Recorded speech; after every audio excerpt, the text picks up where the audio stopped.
shout out to you, Mechanical Pencil. You helped me defend myself against the bullies in grade school with your pointy tip. Sorry. Shout out to you, Mechanical Pencil, because I still have a piece of you in my knee.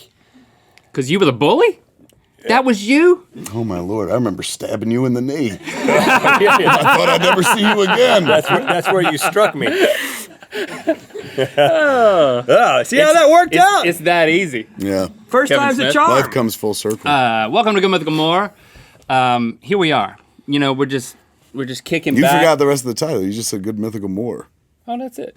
This is not Good Mythical Morning? No, that's I'm out of done. here. That just happened. I agreed That's to done. be on Morning, not And not More. this. You're no, out. this is the hipster version where you're like, you can't say the whole title. Right. This is how like they say Arrow instead of Green Arrow. You're just letting words off the title. Yeah, it's a little bit. Don't sell out, boys. Don't sell out. So you're saying, oh, okay. Don't sell out, boys. So- Can I tell you how exciting this is for me real quick? I know you're supposed to Absolutely. leave, but let me throw this out Absolutely. there. You can So- make up for that last thing. I will, right? I got a show over at YouTube. This is not a plug. I got to tell you this in order to tell you the rest. Okay. So I started doing this show called Fat Man on Batman. We did it as a podcast, but now we started doing it on YouTube like the kids do and stuff. The reason I started doing it is because of this show. For what? I swear to God, because I was like, there's somebody told me, I was like, I want to do this thing, man, blah, blah, blah. And they were like, well, why don't you do what Good Mythical Morning does? And this was early on.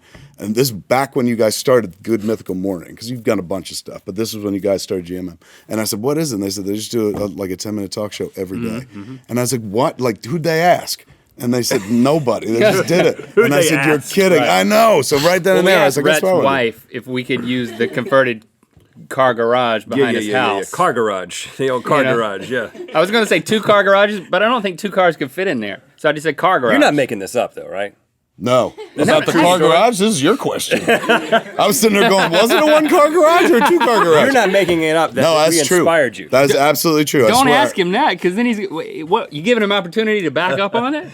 Yeah. Like, take the Oh, good compliment. point. Let me sell out on myself. No, Okay. it wasn't you guys. No, it was. When I heard that's about cool. that and then I watched the show, I was like, these guys are having a blast. They're doing it the way they want to do it. They're not waiting for somebody to say, here you go. They're like, oh, let's just do this. And they built something that they enjoy doing. I said, that's what I want to do. So we started doing Fat Man Batman in the same kind of way. 3 times a week. We don't do it 5 days a week yet because that's a time commitment. But I'd like to Well, the get up to it. podcast, I mean... I do 5 of which those, you've 6 of done those a week. for years. Yeah. I mean, Talk. I've got a body built for talking, for radio. So the idea of being on YouTube never appealed to me until recently. I dropped some weight and then I was like, all right, now I can be I'm on ready YouTube. for YouTube. I know. I was like, now I'm at a YouTube weight. Not ready for network, but YouTube weight friendly. So do you feel like, I mean, as a fan of the podcast and then, you know, checking out the channel, how do you feel like they're different? What kind of, I'm just curious what kind of adjustments What do you mean? you're making. Okay, well you got From video. audio to video. Yeah. You gotta play the camera a lot more. When I do the podcasts at home, when it's just audio, I don't have to watch language. I could be naked. I could be putting anything in my mouth that I want. So there's a little more freedom there, kids. But it's also nice to play the field, play the ball where it lays, and be like, all right, well, let me, like, even coming on to GMM. Like, it was adorable. We went through all the rules of, like, you can't feed them after midnight. You can't get them wet and stuff. They told me about you guys. And then the last thing they said was, don't curse. And I was like, oh, okay, all right. Let me put that very sharp arrow back in my quiver and try to work with a squirt gun. So, you play the ball where it lays, and there's something to be said for that. Like, it's nice to be able to do whatever you want all the time, but sometimes you want to be able to show people, they're like, oh, no, I could be civilized. I just choose not to be. Yeah. So you come to some place of civilization, and you work clean and stuff. It happens on TV. Whenever I go on TV, they don't let you curse either, so I always have to. But you were surprisingly adaptable.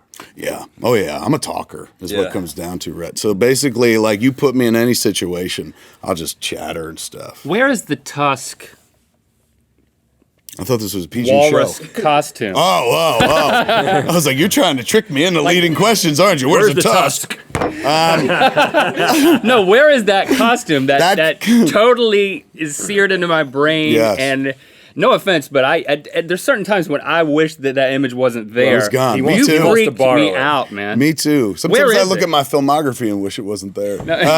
I love that movie. There is it in a glass box in like your There's one of them because bedroom? we had a few. The Tusk Stuffy, we call them, which was the one that was fully made up. We'd put them on the island and stuff when we had to light so that Justin Long didn't have to sit there and make up the whole time. That is at Jay and Silent Bob's Secret Stash, my comic book store in Red Bank, New Jersey. The one that's on Comic Book Men. Yeah, it's up on the ceiling. Like, if you watch Comic Book Men, which just came back this season, every once in a while, whenever they do a long shot, you'll see this cage, and there's Tusk looking down at you. So it's a selfie spot in the store. Cage, and he's got his cups there. It's really sad but funny. So that the big stuffy Tusk is there, but the makeup pieces, the great Robert Kurtzman, who created that makeup, he's got back at his place. He also did the makeup for me. We just did this movie, went to Sundance, called Yoga Hosers, where I played the villain, and I'm buried in rubber. I'm 1 foot tall. Canadian Nazis made a bratwurst, so they had to turn me into that using rubber makeup. So I'm covered in rubber. The movie's crazy. It's not very good. I love it. Like, critics hate the movie. How are you directing in that getup? Like, having the time of my life while doing it, man. You ain't directed a movie till you've been dressed like a sausage and done it. And watch people try to take direction from you as you're like, no, you got to do it like this. And they're like, how do I take them seriously? So finally, nobody's ever taken me seriously for years, but in this instance, now there was a reason I was dressed silly, as opposed to just like, oh, he doesn't know what he's doing. But you're not the moose in the...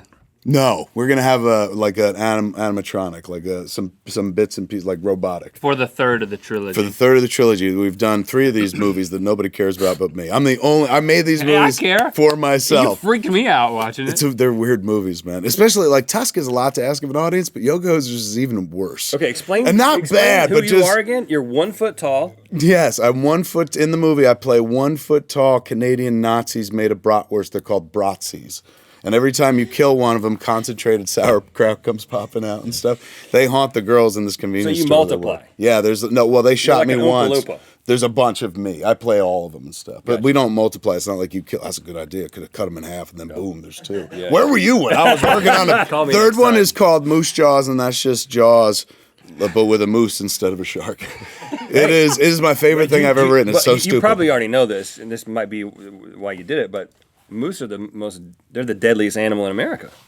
In North America. You and me have command of Wikipedia because we both know this. Yeah. It's true. They shy of all the time. Shy of hippos is the largest animal on the planet that is most aggressive to man. Hippo's number 1. Isn't that nuts? Like hippos just hate human beings. They eat people, yeah. Moose won't eat you, but will just be like, you piece, and run at you and stuff because they get angry. They don't want you near their territory. They're very solitary, except during the rut. Then they get together. I got this... We got a television in our office that has... We got a television? You guys are lucky. Hey, man. How did you swing that? I want some of that YouTube money, man. This is crazy. I'm like changing the subject. It's not, Enough about that. Hold on. I got a television in my office. He's just going to brag for no reason. Transition. I don't even know where you're going with it, but... I'm going to a moose. But how can we have a television in our office be the start of anything other than like a 1948 conversation? I own things. I don't know if you do, but I find it very soothing. We got a television in our office. Hey, at least I won the game. So we have a television in our office. I'll show I've it heard to you. it's legendary. All through town. When I was driving over here, my agent said they have a television in the office. I said, "Get out of here! How come I don't?" They're like, "They got better agents." Well, we got. It'll show slideshows on it. Oh no! What the heck? It's like show slideshows. Google. What's it called? Google Chrome. Yeah.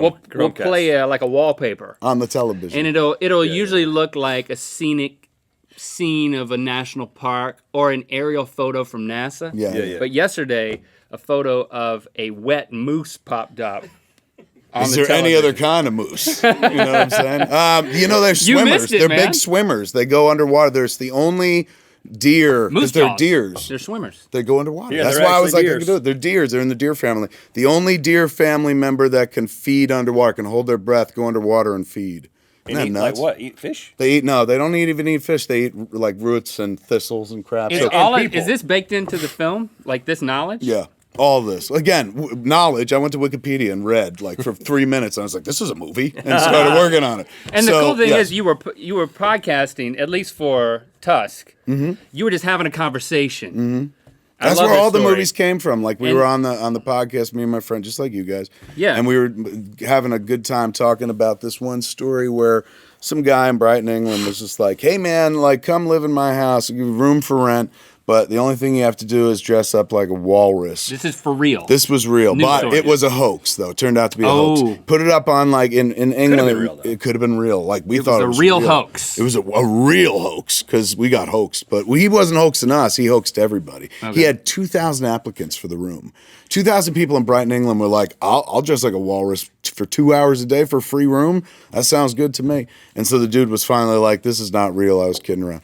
But that happened after. Me and my friend Scott on Smodcast, this podcast I do, we were talking about the story, and I was like, this is a horror movie, man. You're going to show up, this guy's going to knock you out. He's going to sew you into that suit. Instead of the human centipede, you can be the human walrus. And I hadn't seen the human centipede. I still have it to this day. But I love the idea of it, man. Like the idea of a horror movie that weird. So I was like, oh, man, you can make a horror movie about anything these days. I get inspired by people. The way I was inspired by you guys to go do my show, I was inspired by the human centipede. Even though I didn't see it, I was just like, that's cool. And the podcast was just a documentation of the initial idea. It was us sitting around and pretending, going like, this could happen and this can happen. Me and Scott shaped a half-baked story that made us laugh. And then when the podcast was done, Scott went back to his normal life. But I was like, that sounds like a movie. Like, I would love to see that movie. They were talking to you about it, right? I said on Twitter, like, if you can write, if you believe in this idea, I said, write #walrus yes. And then if there are enough people saying walrus yes, I'll try to make the movie. And the next day there was a sea of walrus yes. There was one walrus no. And the one walrus no said, I'm really walrus yes, but I'm just saying walrus no to support the democratic process. So at that point I was like, he did. And you're like, so now we got to make it, and I got to make 2 sequels. Well, that happened later. Like I just wanted to make the one movie and then be done with it. But I had such a good time. Like I hadn't made a movie in 3 years at that point. I kind of walked away and just did podcasting for a while. Mm-hmm. But then after making Tusk, I was like, that was fun. Let me do another one. And also, it's the second movie sprung out of the first movie. The 2 girls in the convenience store in the first movie. The second movie is all about them. And Tusk is like... they're all related. Everything's connected. Yeah, it's the same world, kind of like what I did in my first 3 flicks. But it's very like...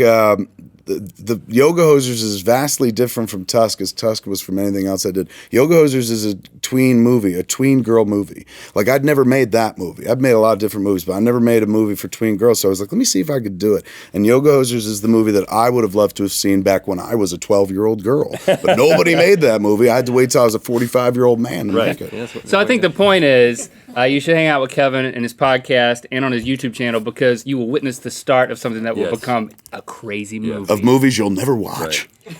You guys know where a sidekick boy is? Oh, there he is. Thanks. Good job with the coffee. This is just a cup that I handed you. Still empty.